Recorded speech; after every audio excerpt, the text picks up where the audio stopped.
Online game एक बहुत बड़ा मौजूदा दौर का फितना है। इससे बचने की कोशिश करें। ये एक बहुत बड़ा जाल है। क्या आप जानते हैं कि ऑनलाइन गेम सिर्फ तफरीह नहीं बल्कि एक खतरनाक जाल भी है हो सकता है। आज हम एक ऐसी हकीकत पर बात करेंगे जो लाखों नौजवानों की ज़िंदगी बर्बाद कर चुकी है। ये सिर्फ एक खेल नहीं, ये एक ऐसी आदत है जो आहिस्ता आहिस्ता आपकी ज़िंदगी को खा जाती है।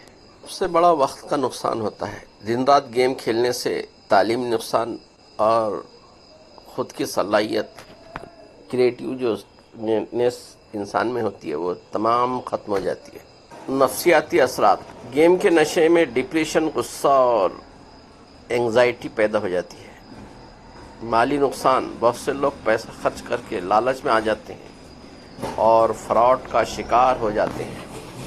हकीकी ज़िंदगी से दूरी, दोस्तों, फैमिली और असल दुनिया से ताल्लुक़ ख़त्म हो जाता है।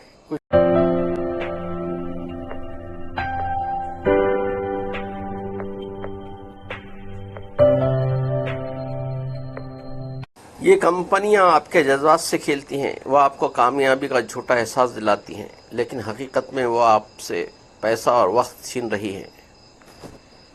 इसमें बड़े बड़े सेलिब्रिटी इसको प्रमोट कर रहे हैं। गवर्नमेंट ने इस पर बैन लगाना चाहिए। एक लम्हे के लिए सोचें, क्या आप वाकई अपनी ज़िंदगी को एक गेम के हाथों बर्बाद करना चाहते हैं? ज़िंदगी में असल गेम वो है जो आप हकीकत में खेलें, अपने ख्वाबों का पीछा करें, अपने वक्त को कीमती बनाएं और कामयाबी के लिए जद्दोजहद करें। ज़िंदगी गेम नहीं, एक मौका है। इसे ज़ाय मना करें, इस मौके का फ़ायदा उठाएं। सरकार से भी गुजारिश है कि उस टाइप के गेम जिसमें नौजवान मुलविस होकर अपना कैरियर तबाह कर रहे हैं, इस पर पाबंदी लगा दें। वीडियो पसंद आए तो लाइक, शेयर और सब्सक्राइब करें। सुनने का बेहद शुक्रिया। मिलते हैं अगली वीडियो में।